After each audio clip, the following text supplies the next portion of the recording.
Welcome to the deep dive. Today, we're going to tackle this Lorenzen Wright case. It's sports, true crime, and just kind of baffling human behavior, all wrapped up in one. You sent us like a ton of articles and videos on this, so I'm guessing you want to go deeper than just the headlines, right? Like figure out why this case went cold for so long and what the real story is behind all of it. Yeah, you got it.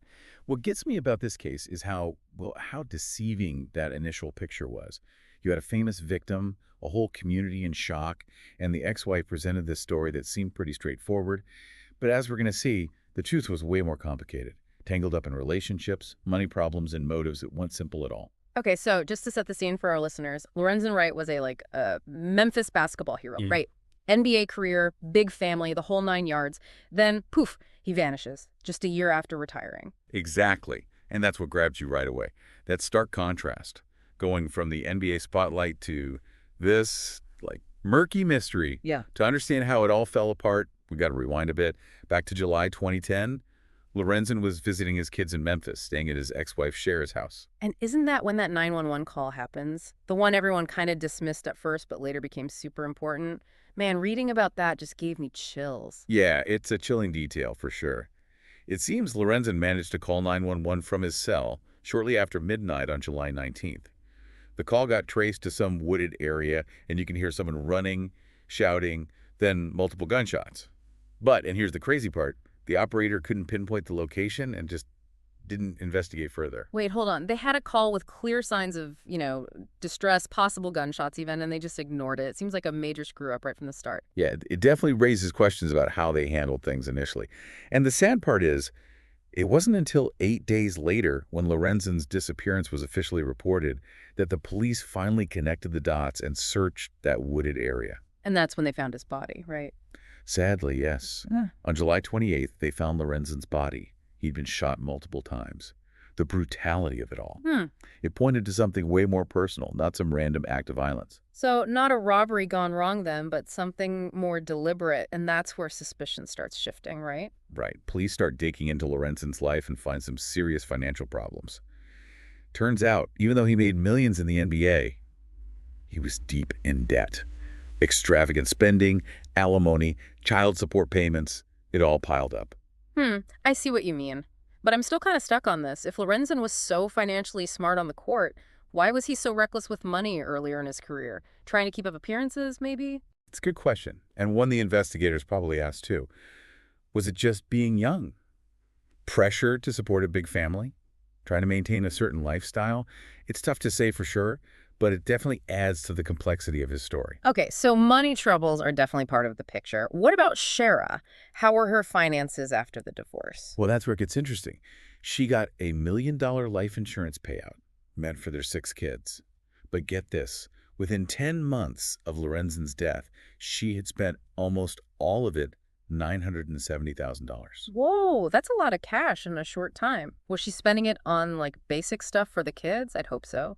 Not quite. It wasn't just the amount, but what she spent it on: luxury cars, a new house, even a trip to New York. This wasn't just taking care of the kids, it was more like starting over, maybe even trying to erase Lorenzen's memory. Yeah, that makes sense. Paints a different picture than just a grieving widow struggling to get by. Then there's Lorenzen's mother, Deborah, right? She was suspicious of Shara from the beginning. Absolutely. Deborah even sued Shara in 2013, accusing her of misusing that insurance money meant for the kids. She was convinced Shara knew more about Lorenzen's death than she was letting on. So we've got financial strain, a suspicious spending spree, and a mother's intuition screaming something's wrong. Where did the investigation go from there? Well, initially, the police kind of went with the drug deal gone wrong theory. Shara's story about those guys at her house and Lorenzen leaving with the box fueled that. But there wasn't any evidence to back it up. No drugs, no connections to any criminal activity, and everyone who knew Lorenzen insisted he wouldn't be involved in anything like that. Okay, so if not drugs, what else were they considering? Any other leads they were following? Remember those cadaver dogs I mentioned earlier? They used them, which means they suspected foul play from the get-go, not just a missing person case. They were looking for signs of a struggle, any clues that could point them in the right direction. And even though they didn't find anything conclusive to the scene, there was another piece of the puzzle about to surface, one that would change everything. All right, now you've got me hooked. What was this game changer? It came from a surprising source. Shira's cousin, Jimmy Martin. He was in prison for an unrelated murder. Facing a life sentence, he offered information about Lorenzen's death in exchange for immunity. Hold on, why would Shira involve her cousin in something like this? Were they that close? It seems a bit odd. Yeah, it's definitely eyebrow-raising, isn't it? Mm-hmm. But according to Jimmy, Shira had talked to him and another guy, Billy Ray Turner, her lover, and a deacon at her church about killing Lorenzen. Wait, her lover. And a church deacon? This is getting more complicated by the minute. What exactly did they say happened? Jimmy claimed they even tried to kill Lorenzen at his place in Atlanta a couple of months earlier, but his roommate was there, so they backed off. Then Shira came up with a new plan, urging them to kill Lorenzen next time he was in Memphis. And that's where that whole lover's lane thing comes in, right? Her choosing that spot, a place with special meaning to, well, to do something so horrific. It's exactly. According to Jimmy, Shira lured Lorenzen to that spot on the night of his murder, making up some excuse. Billy Ray was waiting there. When they got out of the car, he confronted Lorenzen, gun in hand. Man, that whole lover's lane detail, it's just chilling. It's like she intentionally picked a place meant for love and twisted it into something so awful. What are your thoughts on that? It shows a level of planning and coldness that's really hard to grasp. To use a place with such positive memories as the setting for such a brutal act is, well, it's chilling, to say the least.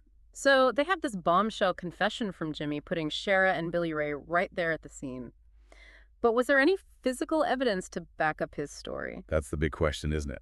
And that's where we'll pick up in part 2 of our deep dive. Stay tuned to find out if Jimmy's confession was enough to finally crack this case wide open. So we left off with Jimmy Martin's confession, putting both Shara and Billy Ray Turner right in the middle of Lorenzen's murder. But, a confession alone isn't always enough to get a conviction. You're right. Evidence is key. Did anything in Jimmy's story actually check out? Well, this is where the investigation gets interesting. Jimmy claimed that after the murder, he helped Shara and Billy Ray get rid of the gun. Said they tossed it into a lake up in northern Mississippi.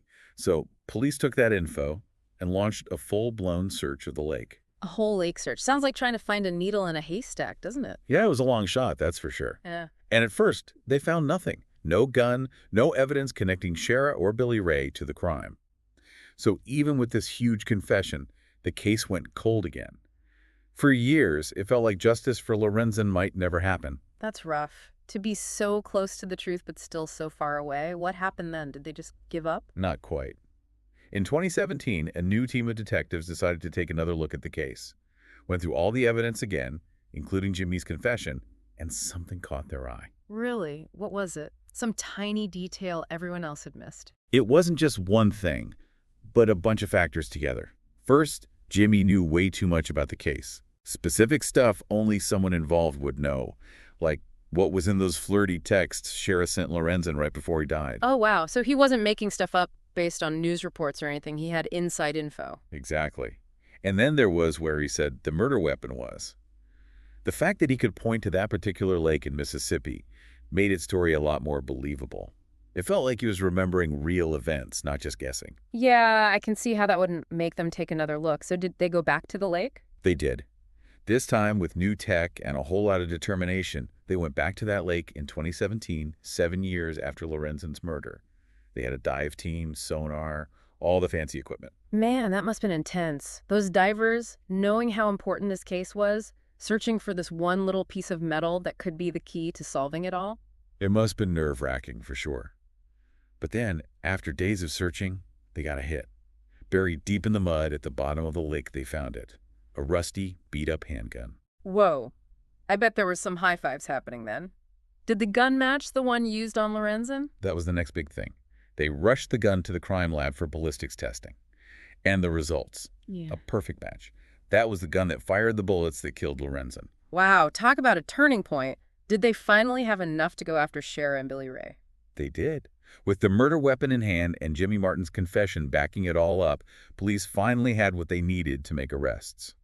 So on December 15th, 2017, 7 years to the day after Lorenzen disappeared, they arrested Shara and Billy Ray. 7 years. It's crazy to think they were out there living their lives while Lorenzen's family was left wondering what happened. What charges did they face? Shara was arrested in California, then extradited back to Tennessee. They hit her with first-degree murder, premeditated murder, conspiracy to commit first-degree murder, and even attempted first-degree murder for that earlier attempt on Lorenzen's life in Atlanta. Billy Ray got hit with the same charges. So after years of speculation and dead ends, they finally had their suspects. But what happened next? Did Shara and Billy Ray go to trial? That's where it takes another unexpected turn. They both pleaded not guilty at first, but as the trial got closer, their legal strategies changed. In a shocking move, Shara changed her plea to guilty in July 2019. Guilty to everything. Not to all the charges, actually. She pleaded guilty to a lesser charge, facilitation of first-degree murder. Facilitation, meaning she admitted to playing a part, but didn't actually pull the trigger herself. Exactly. It was a smart move by her lawyers. By taking the plea deal, she avoided a possible life sentence. Instead, she got 30 years in prison. 30 years is still a long time, but not life. Makes you wonder what she was thinking. Did she feel any remorse, or was she just trying to minimize the damage? Hard to know what was going on in her head. But what about Billy Ray? Did he stick to his story? Yeah, what happened with him? Did they go through with a trial? Was there enough evidence without Shara's testimony? Billy Ray went to trial, and the prosecution laid out a strong case. They presented all the evidence. Jimmy Martin's testimony, cell phone records placing Billy Ray near the crime scene, even people who'd overheard him talking about the murder plot with Shara. Sounds like they had a pretty airtight case. What about his defense? How did they try to fight back? His lawyers went after Jimmy Martin's credibility. They said he couldn't be trusted, a convicted murderer trying to get a lighter sentence, claimed he made up the whole story to implicate Shara and Billy Ray. So it all came down to who the jury believed. Did they buy the defense's argument? After hours of deliberation, weighing all the evidence and conflicting stories, the jury came back with a verdict. They found Billy Ray guilty on all 3 charges: first-degree murder, attempted first-degree murder, and conspiracy to commit first-degree murder. Wow. So both Shara and Billy Ray were ultimately held responsible for Lorenzen's murder. Took 7 long years, but justice was served? It was a bittersweet victory, no doubt. While the convictions offered some closure, it couldn't erase the pain and loss Lorenzen's family had gone through for so long. I can't even imagine what it was like for them, especially Lorenzen's kids. Losing their father like that, then finding out their own mother was involved. What happened to them? Lorenzen's children have shown amazing strength in the face of such a tragedy. They're still close with their grandmother, Deborah, who's been there for them, providing love and stability after their parents' arrests. That's good to hear. Even with the convictions and sentencing, there are still so many unanswered questions, right? Like, what was the motive? Why would Shara want him dead? That's the question that hangs over everything, even after all the legal stuff is done. Was it just about the money, revenge, or something else entirely? Maybe we'll never know the whole story. But one thing's for sure, this case shows us that behind every big news story, every true crime case, there are real people whose lives are forever changed by it. That's such an important point, and that's what I think makes this deep dive so fascinating. We haven't just talked about the facts. We've dug into the complexities, the what-ifs, the human side that often gets lost in the headlines. So as we wrap up our look at the Lorenzen Wright case, what's the main takeaway? What do you hope our listener walks away thinking about? I hope they come away realizing that truth is complicated. Even when a case seems solved, there are layers, questions that might never be answered, and a human story that goes way beyond the courtroom. It's a good reminder that behind every case file, every podcast we listen to, real lives are affected, and the impact goes on long after the verdicts are in. And by remembering Lorenzen Wright, not just as a victim, but as an athlete, a father, a part of a community, we keep that human story alive. I love that. And on that note, thanks for joining us on this deep dive. Until next time, keep questioning, keep exploring, and keep the conversation going. We've really been digging into this Lorenzen Wright case, haven't we? The investigation, the trials, all the relationships and motives. But it's important to remember, this wasn't just a case. This was a real person, a life that was taken. Yeah, absolutely. And to Memphis, Lorenzen wasn't just some NBA player. He was one of their own. Homegrown talent, played for the Grizzlies, did a lot for the community. This wasn't some far-off crime. It really shook the city to its core. So what was it like in Memphis when the news first hit? It must have been more than just shock. Oh, it was devastating. The kind of grief that affects everyone. Thousands of people showed up at the FedEx Forum, the Grizzlies Arena, for his memorial service. Really showed how much he was loved. And it wasn't just about his basketball career either, was it? You mentioned his community work. Did that loss have an impact on the things he was involved in? Yeah, for sure. Lorenzen was known for working with kids, mentoring programs, all that. His death really got people thinking about how to carry on his legacy, making sure those things continued Mm. even though he was gone. It seems like that would be a powerful way to honor him, you know, keep his positive impact going. But then there's the darker side of this whole story.